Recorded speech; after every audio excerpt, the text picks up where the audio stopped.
Alright guys, we're going to go ahead and get started. So, I am Jennifer Martinez. I am one of the math coordinators in Del Valle ISD. I'm one of the secondary coordinators. I am Juan. I'm one of the elementary math coordinators for Del Valle ISD. And I am actually Benavidez. I'm another elementary math coordinator in Del Valle ISD. Welcome. All right, so for today, we're going to be talking about breaking the story. And what we mean by our story was how are we presenting our story for math pathways, not only to our students, but to our community. One of the things that we kind of noticed in Del Valle, we'll share it later within the slides, was just that, we had a lot of underrepresentation within our math pathway, higher classes and stuff. So we wanted to kind of just change how we were shifting our story, just kind of do a little rebranding with that. So we're going to kind of go and share that with you guys today. So for this session, our learning intention is going to be explore and identify effective strategies for changing math messaging associated with honors math. And then some of the success criteria that we're doing here is we will recognize its existing narrative and identify areas of strengths and weaknesses in current math messaging, discuss effective strategies for changing math messaging, and then create actionable plans for implementing new math messaging strategies for your school district.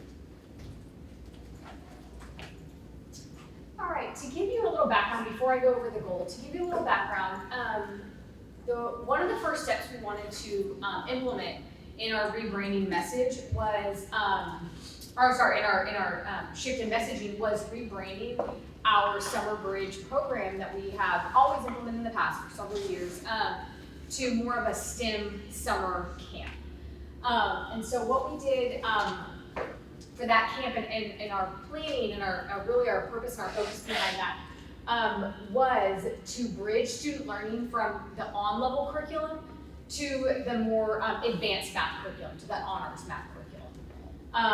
And one of the reasons behind that was our response to the bill, the 21-24, that we're all familiar with, which is increase and maintain enrollment in those honors courses and pathways to complete Algebra 1 by 8th grade.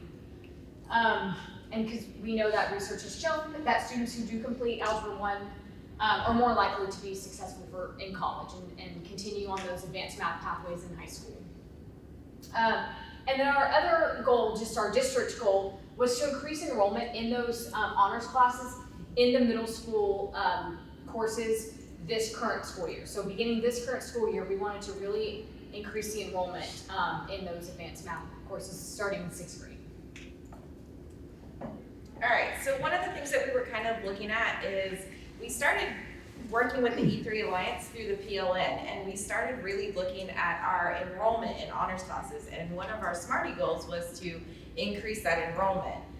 And so as we started looking at this coming year, coming into this year, we realized that moving into 5th grade, we had our lowest enrollment coming in to this year. So at the end of last year, when we started looking at our honors enrollment, we started looking at 5th grade coming into 6th grade, and we realized that our classes were gradually decreasing. And this is kind of something that's been a trend that's been ongoing at our middle school level for years.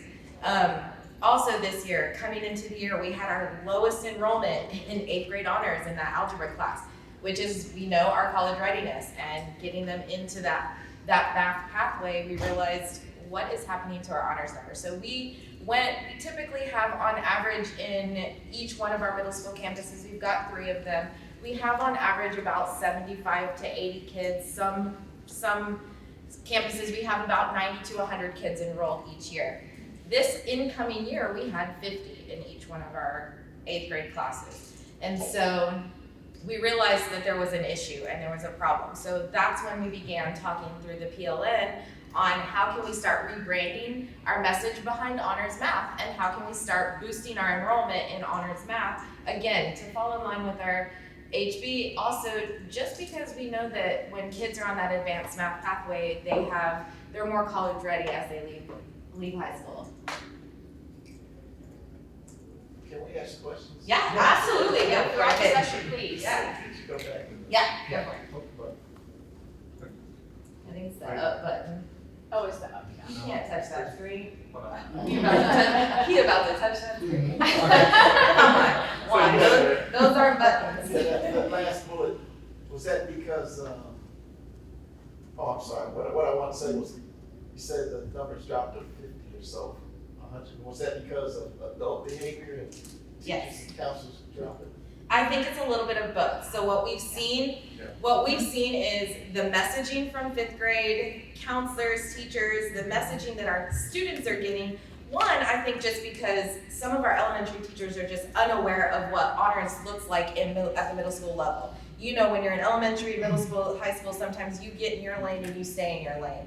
And what we found was that when we talked to students coming into sixth grade in honors class or in regular class, some of these kids who are getting masters on their tests are not signing up for honors classes because they think it's going to be more homework. They think it's going to be homework every day. It's going to be really, really hard work. They're going to have more work in class. And so to avoid that, they don't sign up for honors class. And there's not anyone to change that message at that elementary level because of just the lack of understanding of what happens at our middle school.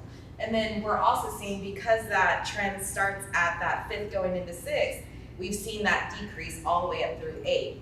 And it wasn't super in your face obvious until this year.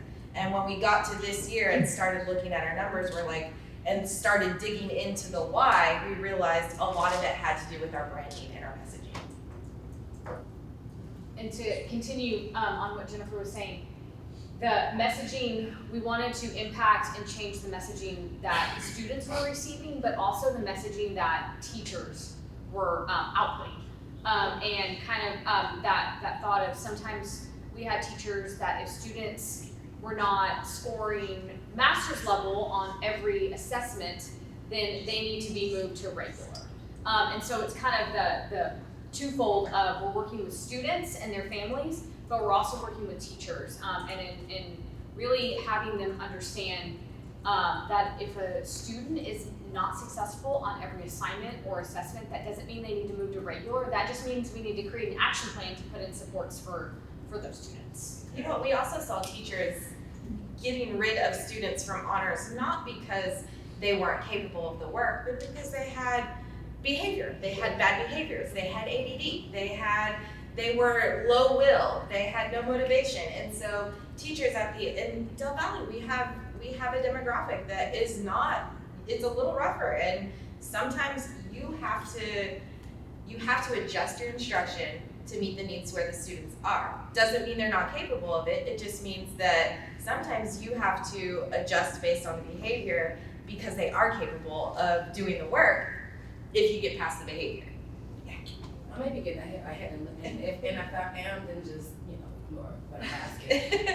But I just naturally wonder what are the, outside of the sort of the classroom and the sort of formal assessments that might be used, or is there like community for high performance in math in the district? What are the sort of that teachers and families would attach to it, and they would then, be looking for those opportunities because the community exists for high performance. And that doesn't exist in our district. However, that's the direction we're starting to move. That's where we're trying to go.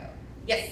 Okay, I'm not an educator, but I am literally the parent of a 6th grader who just started advanced math.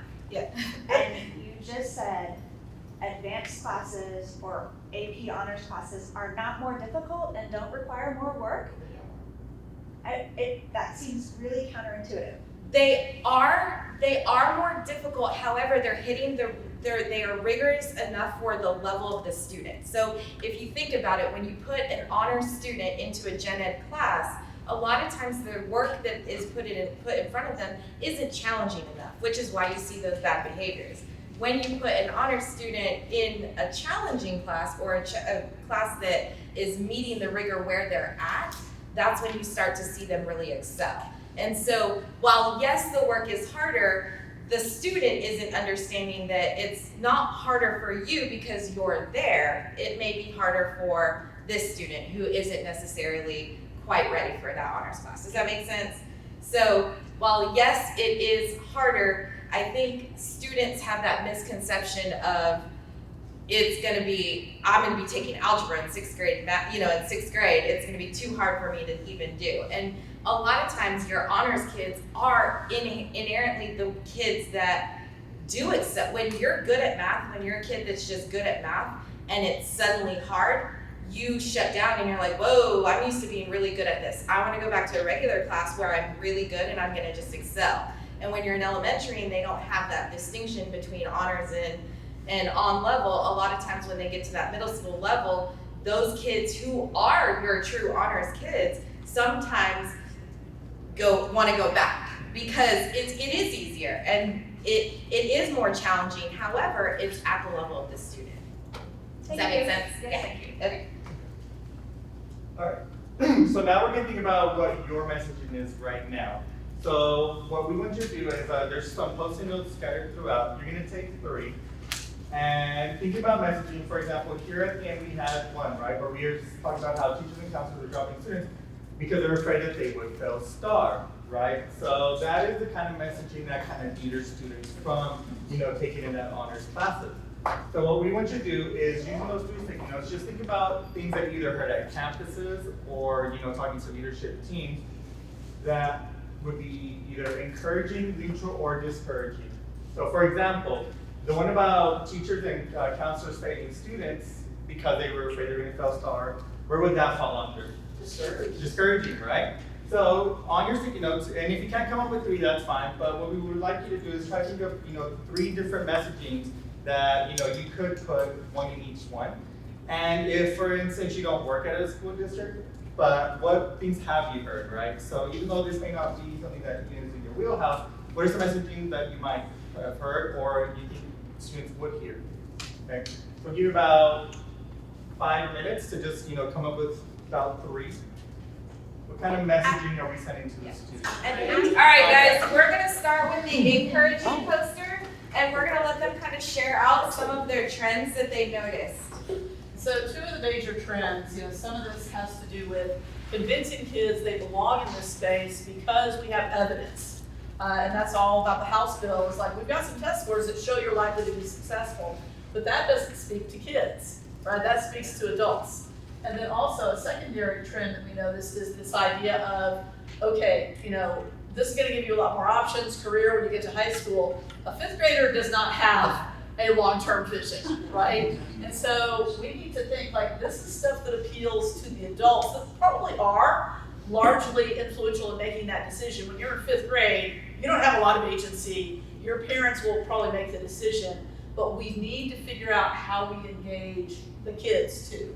And so we were talking about some of the things what that might look like is, thinking about not just ability, but what are the things that kids like to do? How can we make the learning experience that they enjoy so that they self-select to be a student who really loves math or who wants to be a part of any advancement in the math. But we also know that the parents are making the decision, so being able to educate all 3 lanes, the school, obviously, the family, which in the school being the community, and then the child himself. Thank you. Awesome. All right, so now we're to neutral. We noticed that, unlike the first one, most of our comments were centered on the student's ability. So it wasn't don't go to advanced classes, it was like, well, the student will get the reward that they put in. It's up to the student, so it was kind of neutral, but again, focused on the student, not necessarily on adults. Thank you. All right, and then last, discouraging. So I think maybe this is the easier one to go. This tends to be how we function as adults, right? So we may have some deficit thinking going into, again, not all kids are ready for this, right? And so having a fixed mindset versus a growth mindset, and then again, I think as adults, just like you're saying, your counselors and teachers, if you pass that on to the kids, you've already let them know you don't think they can do it. There are definitely some stereotyping in here. Again, we all know the stereotypes about math, and again, math honors students are nerdy or whatever, right? So, or boys are better at math than girls, like all those things are stereotypes. And then again, I think we bring in our own biases, and I think that just trickles down to students. Thank you. Thank That's you. really good. I like how we all hit upon kind of the same thing about how we as the adults, right, have a lot of that influence on the students. So that's kind of where our messaging story kind of started. You said it perfectly. This is, and so we're gonna walk through our process of rebranding and really shifting that messaging related to math advanced courses. So what we started with, and we actually started this last spring, well, in 2024. What we did is we first sat down and we looked at all the students' data and looked at the students who performed in the top 40% on their math benchmark. We didn't obviously have STAR data at that time, the current year's STAR data. And so we looked at all the students who performed in the top 40% on the math benchmark. And all of those students were invited with golden tickets. If we can click on it. And so what we did is as a math team, as a district math team, Was that across grades or at a certain grade level? that was, great question. That was the current 5th graders at the time, all the way to the current 8th graders. I'm gonna need you to. Sorry guys, we just got duo. We got duo. We got duo. I need you to authenticate. Oh goodness. Do you have your phone? Yeah, It's a lot. Sorry Yeah. guys. Do y'all have this in your district? Yes. Yeah. Okay. I strongly recommend the physical token key thing. I don't know what that is. I don't know, it's like, I don't know, it's on your keychain, and it's like when the bank sends you the 60. Yeah. Nice, It's okay. a nice alternative. Thank you for that. We're gonna have to look into it. Here's our golden ticket. So each student, we actually hand delivered to each campus these golden tickets to each student. So we kind of had like a mini little ceremony, and we invited the students out into like a pod area, and we explained what we were doing and who we were, and we called one by one. We called the students up, gave them this golden ticket. And so we made a big to-do about it because we wanted it to be exciting for the students, not just here's your invitation to summer school, because we really wanted to differentiate. Like when kids hear summer school, they're like, oh gosh, I don't know. So we really wanted to differentiate this is summer school because you didn't do something you were supposed to do versus you did something wonderful and now we're going to build on that. And so then what we did is, after we identified students, then we strategically selected teachers who we knew could, not only were they skilled teachers, but we knew that they could really help build up our camp and build up that messaging to students. They were the engaging teachers. They were and they were teachers. They were the engaging teachers, and we did a mix of middle school teachers and elementary students because we were bringing in 5th grade students. So we did bring a mix of that middle school, and we even brought a high school teacher in. Wow. So we had kind of a little bit of everything. And teachers, this is another thing, teachers who typically don't sign up for summer school, and it's usually your teachers who are the most engaging teachers who are exhausted at the end of the year and don't want to do summer school. They were excited about teaching the camp because it was different. It wasn't summer school. It wasn't the worst of the worst. It was, we're bringing in the top, and we're going to do something that's engaging and fun with these students, but also learning and building. And so they were excited about joining the team. They were, so much that we have already had them, many of them, most of them ask if they can do it again next year. You even have other teachers that want to join. Yeah. This year. How much did y'all pay them? How much did we pay them? So they got the same They amount got that the the same. summer school teachers got. So Can you share what that was? yeah, I think it's 30. It's 35 an hour. 35 an hour. 35 an hour. Yeah. And do they have to commit to all 4 weeks? Yes. They did. They They did. did. No Fridays. No No Fridays, Fridays. it's Monday, it was Monday Monday through through Thursday, 8 AM to 2 PM. We did align it with summer school hours due to transportation and meals and things like that. And so, I think what also drew in the teachers is the organization and the scheduling. It wasn't just, again, here's your worksheet and we're gonna do the, problems 1 through 12. It was more engaging, and we'll go in in Yeah, the because there's a lot of student Next choice in there as well. Yeah, we'll go into actually what the curriculum look like each day in just a second. Were you gonna ask a question? I was just gonna ask, did the students pay or not?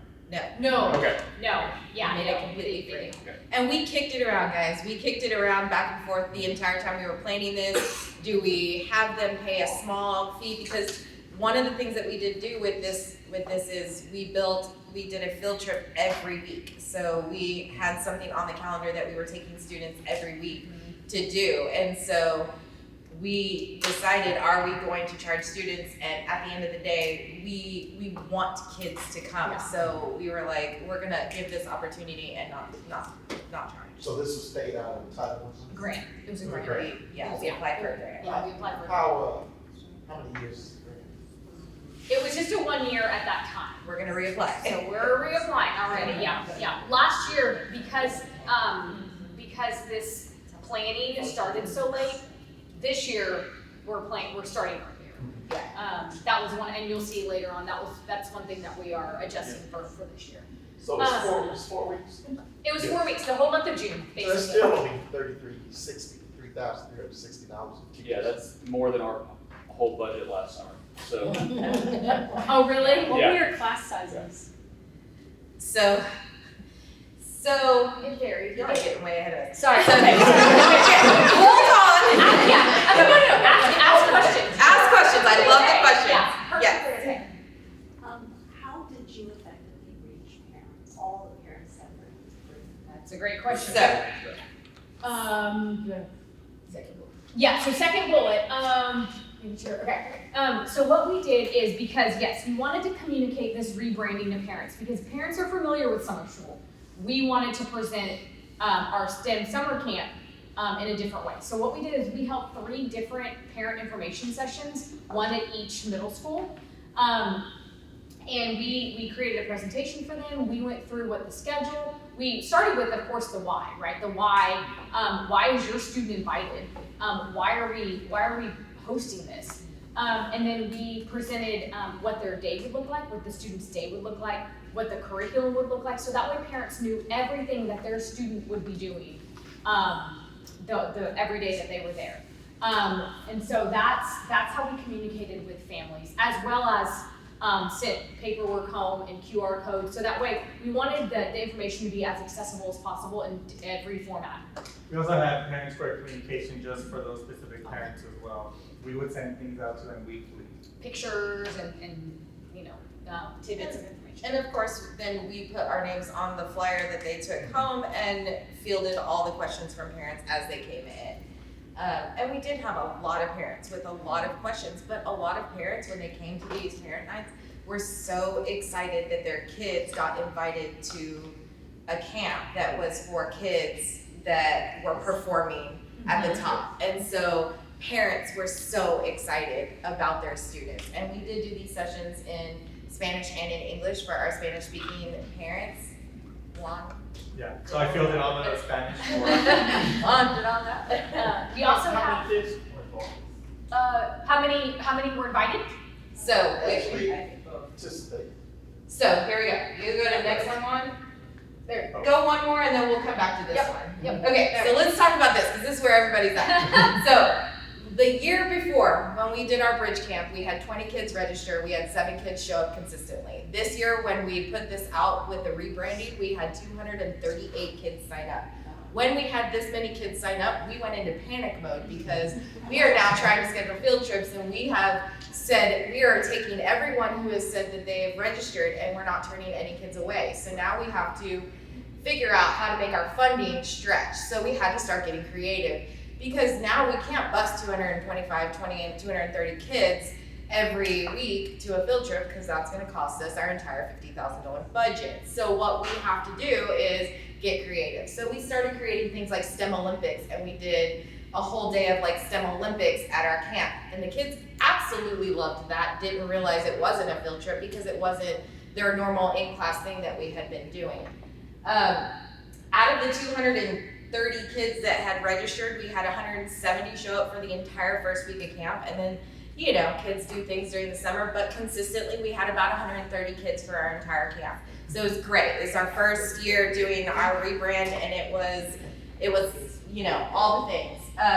Currently enrolled in our honors program at the 6th grade level, because remember, these are our new, our highest attendance at camp was our 5th going into 6th and our 6th going into 7th.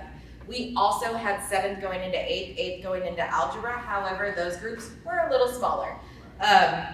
But we did have now enrolled about 30% more kids enrolled in our honors program in both 6th grade and 7th grade. Also, first day of school, I was at DBMS. I was at one of our middle school campuses, and I was handing out schedules, and these kids recognized me from camp. Because along with this is we had teachers, but we didn't have administration, so we became the administrators. So for all summer of camp, we ran around and did administration for a camp and ran a summer camp. So these kids knew us, and so these kids saw me at the table and were like, "Oh my God, you were at camp." And I was like, "Yes." They're like, "We had so much fun, we loved it. Are we gonna do it again next year?" And then friends next to them were like, "I didn't go to camp." He's like, "Do better in math and you can go this year." And so kids are encouraging friends to do better in math so they can come to camp, because they want to come to camp together. They want to come back. So the messaging for the students who attended camp has shifted. And so by rebranding our presentation of what advanced mathematics and advanced curriculum looks like to these students, they now have a different understanding of honors and are thriving in our honors programs. Our kids are doing amazing right Is the now. district willing to pick up any of the budget this year? It's kind of. Hi. That's what we'll be looking at in a few short months coming up. Yes. We're there. That's our process right now. What I love about that is that, parents, like when it's coming from, when you create that, because that's kind of what we were talking about. Yeah, the next to your And question. is that those parents, the kids who parents their kids didn't attend, that is going to shift their focus about, now, I'm sure Yeah. you're gonna be having people find, why wasn't my kid? Yeah. How do I get them really changing that messaging from all the numbers? Kind of when we were talking about all the numbers, all that stuff, to the thing that kids like, they wanna belong, they don't wanna feel different. Yeah. And this is like an invitation in, like it's an inviting in, and then the kids are doing what kids do when they enjoy themselves.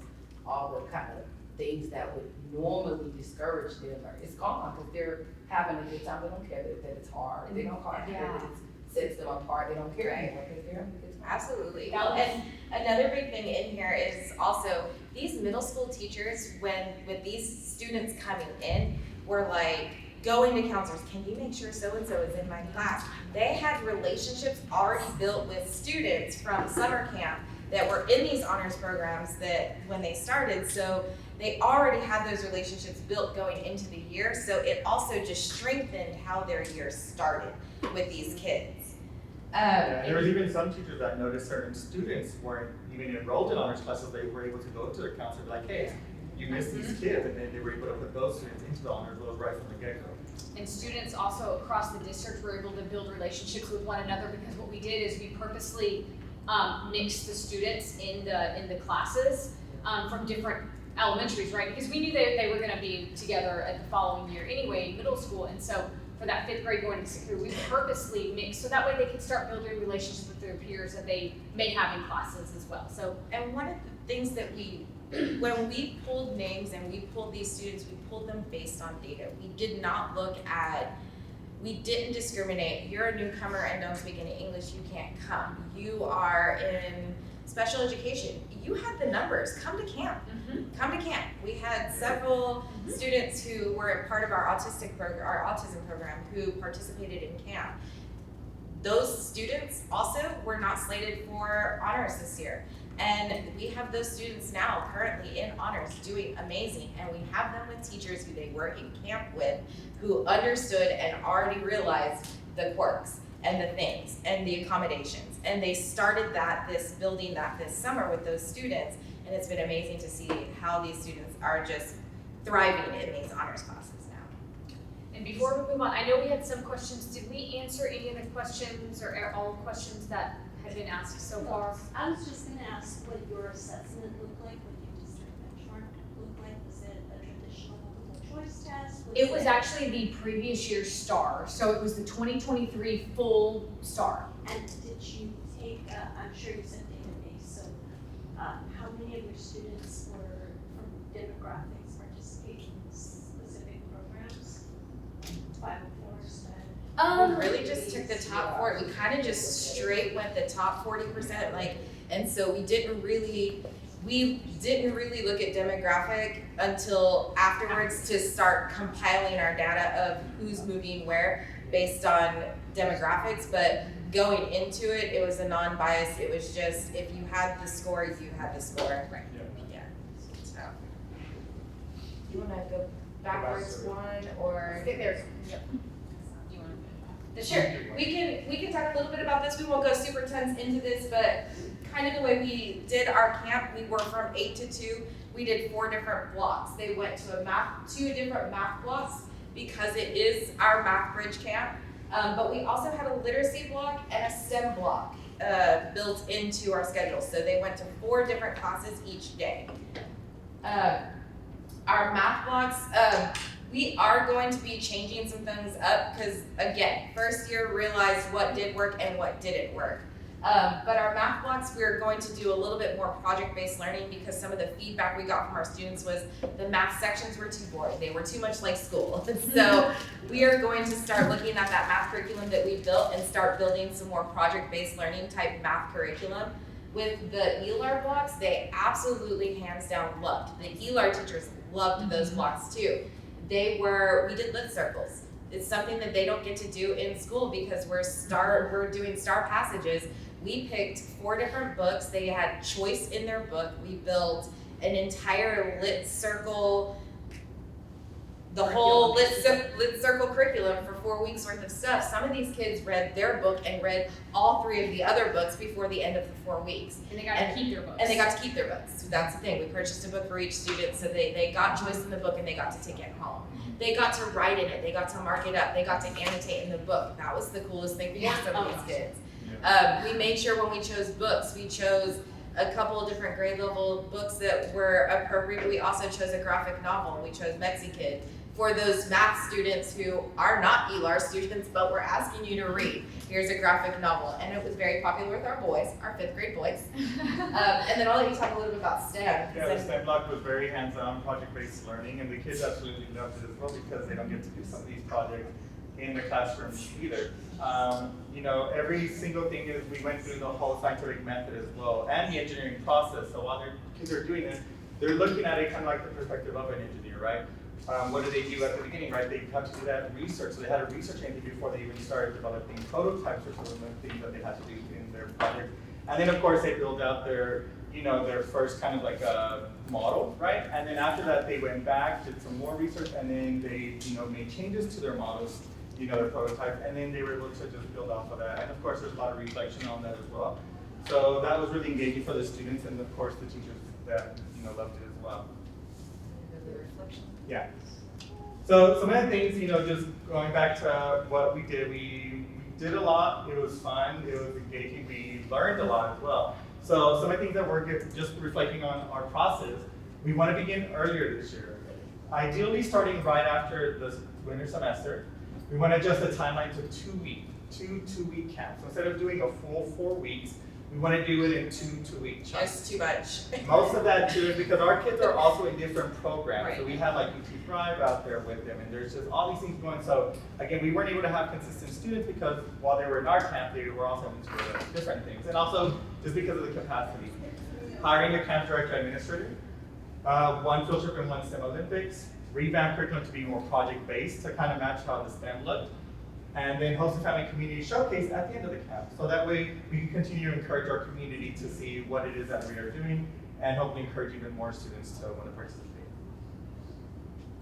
Any questions? Any questions? So the 2-week duration will lend itself to the whole thing being project-based? Yeah. Yeah. Yeah. And Yeah. just allow more of our students to attend the camp consistently, because, you know, summer commitments and vacations and things like that, so, yeah, that was the reasoning behind that.